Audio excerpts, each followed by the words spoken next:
Kenaikan pesat kekayaan mereka lantas menimbulkan keheranan bagi para petani yang kian melarat itu. Para petani bingung dari mana asal-usul kekayaan mereka. Pada saat itu para petani hidup apa adanya.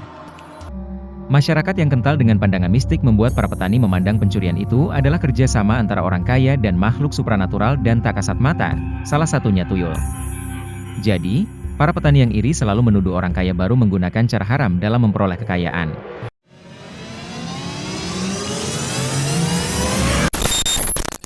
Selamat datang di Kotak Fakta, kotak ajaib yang berisi fakta-fakta unik dan menarik. Tuyul tidak pernah mencuri uang di bank.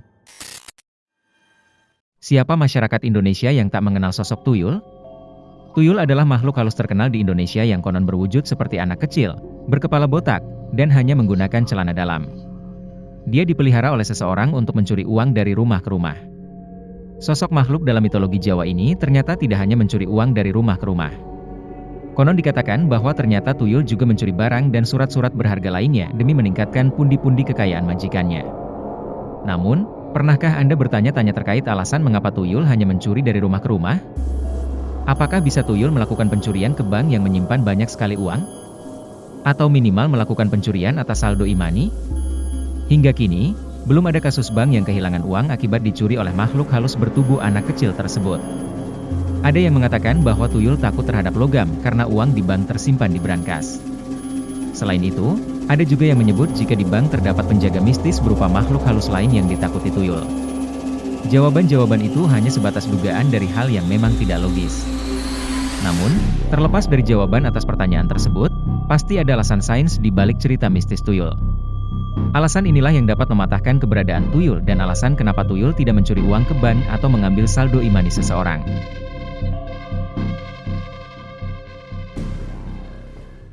Apa itu tuyul?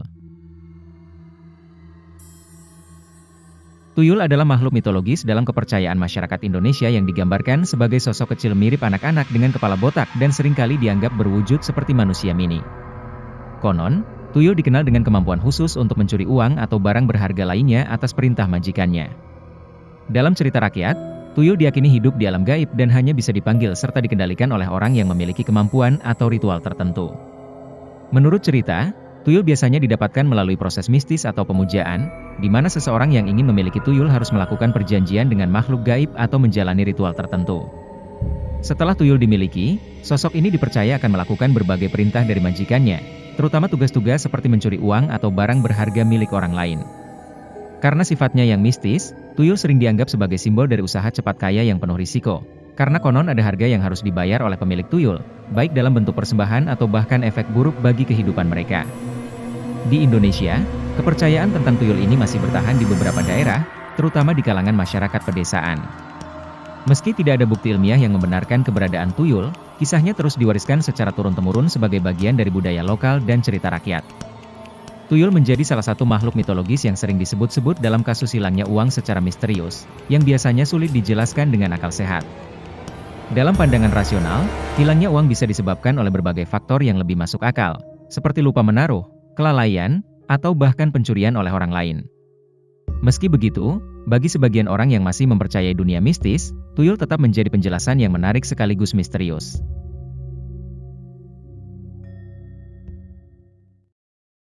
Sejarah asal-usul kisah tuyul.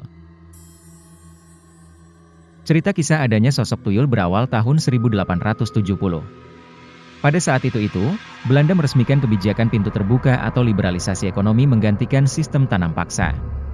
Sekilas perubahan ini membawa angin segar karena dinilai mampu menyejahterakan masyarakat. Namun, kenyataannya ternyata tidak seperti itu. Kenyataannya liberalisasi ekonomi dinilai melahirkan rezim kolonial baru yang di dalamnya terjadi pengambil alihan perkebunan rakyat untuk diubah menjadi perkebunan besar dan pabrik gula. Situasi ini kemudian membuat kehidupan masyarakat terpuruk, khususnya para petani kecil di Jawa yang semakin terperosok ke dalam jurang kemiskinan. Sebab, mereka tak lagi memiliki kuasa atas lahan perkebunan. Di sisi lain ada juga masyarakat yang sejahtera dari sistem ini. Mereka adalah pedagang, baik dari kalangan pribumi atau Tionghoa, yang dalam sekejap menjadi orang kaya baru. Kenaikan pesat kekayaan mereka lantas menimbulkan keheranan bagi para petani yang kian melarat itu. Para petani bingung dari mana asal-usul kekayaan mereka. Pada saat itu para petani hidup apa adanya. Mereka menganut sistem subsisten, yakni bertani sekedar cukup untuk konsumsi sendiri. Jika ada hasil tani lebih maka akan diberi sebagai upeti atau dijual. Akibatnya, mereka punya pandangan bahwa pemupukan kekayaan adalah proses yang terbuka. Artinya, tiap orang harus melewati proses dan usaha jelas yang dapat dilihat oleh mata orang lain. Namun, mereka tidak melihat kerja keras dari orang kaya baru itu. Terlebih, mereka tidak dapat membuktikan asal-usul kekayaannya jika ditanya para petani. Alhasil, timbul rasa iri dan kecemburuan oleh petani ke pedagang karena bisa mendapat harta sebanyak itu. Para petani selalu beranggapan datangnya kekayaan harus dipertanggungjawabkan. Maka dari itu, ketika orang kaya gagal mempertanggungjawabkan asal kekayaannya, para petani iri dan menuduh uang itu hasil pencurian.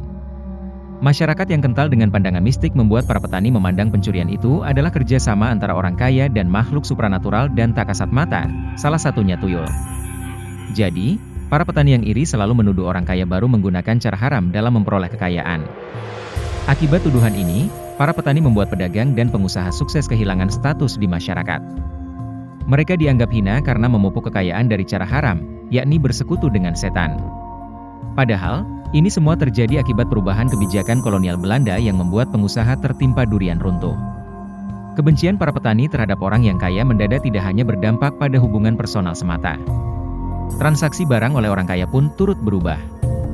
Orang kaya kemudian cenderung membeli barang yang tidak menunjukkan kekayaan mereka sesungguhnya, seperti emas atau barang-barang mewah. Apabila mereka membeli tanah atau rumah maka mereka akan dituduh memelihara setan atau tuyul oleh petani. Tuduhan tak berdasar ini membuat popularitas tokoh tuyul sebagai subjek mistis dalam hal kekayaan semakin meningkat dan terus populer sampai saat ini di Indonesia. Terlebih, masyarakat Indonesia yang selama bertahun-tahun hidup secara agraris semakin melanggengkan imajinasi dan tuduhan menggunakan tuyul.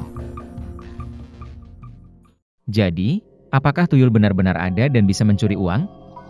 Dari penjelasan yang ada, bisa kita simpulkan bahwa kisah tuyul mencuri uang lebih banyak beredar sebagai mitos daripada fakta. Meskipun ada cerita-cerita yang membuat kita penasaran, keberadaan tuyul sebagai makhluk nyata yang bisa beraksi di dunia nyata belum terbukti. Kebanyakan orang yang kehilangan uang seringkali mencari penjelasan yang lebih mudah diterima, dan cerita tentang tuyul pun muncul sebagai jawaban. Namun, jika melihat dari sudut pandang logika dan kenyataan, kehilangan uang lebih mungkin disebabkan oleh faktor lain yang lebih rasional. Jadi, meskipun cerita tuyul tetap menarik untuk dibahas, lebih baik kita tetap mengedepankan akal sehat dan mencari solusi yang lebih masuk akal ketika menghadapi masalah seperti ini. Itulah fakta-fakta menarik seputar kisah tuyul dan mengapa tuyul tak pernah mencuri uang di ban. Semoga informasi ini bermanfaat dan menambah wawasan kita. Jangan lupa subscribe, like, komen, dan share agar kami bisa menghadirkan video-video menarik lainnya.